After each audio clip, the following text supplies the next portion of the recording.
Gynaecology అంటే ఏంటి?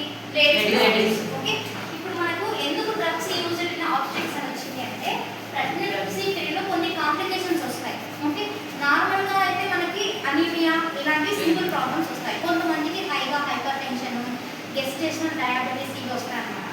ఇప్పుడు మనము ఏంటో చూద్దాం. ఫస్ట్ మన ఇంట్రడక్షన్ వచ్చేసి మనకి మెయిన్గా uterus is the most important in our female reproductive organ.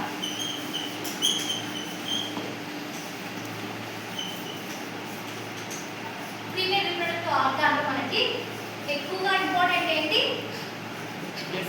Uterus. ఈ యూటిరస్ లో కొన్ని ప్రాబ్లమ్స్ అనేవి ఉంటాయి. ఎస్పెషల్లీ కొంతమందికి లూజ్గా ఉండడం యూటిరస్, తర్వాత ఆల్రెడీ ప్రీవియస్గా సిజరీన్ సర్జరీస్ జరిగినాయి.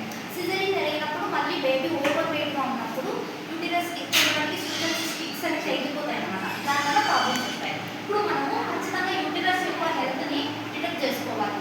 వీక్ యూటిరస్లో అయితే ఖచ్చితంగా వాటికి స్టిచెస్ వేయడం లూజ్గా ఉన్నప్పుడు. కొంతమందికి బ్లీడింగ్ అవుతా ఉండాలి అబ్నార్మల్గా. ఆ బ్లీడింగ్ కాకుండానే మళ్ళీ మనం కొన్ని డ్రగ్స్ కూడా యూజ్ చేస్తాం. అదే డ్రగ్స్ యూజ్ అన్నమాట.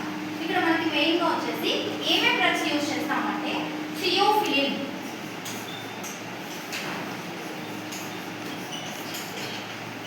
First one theophylline, second one epinephrine.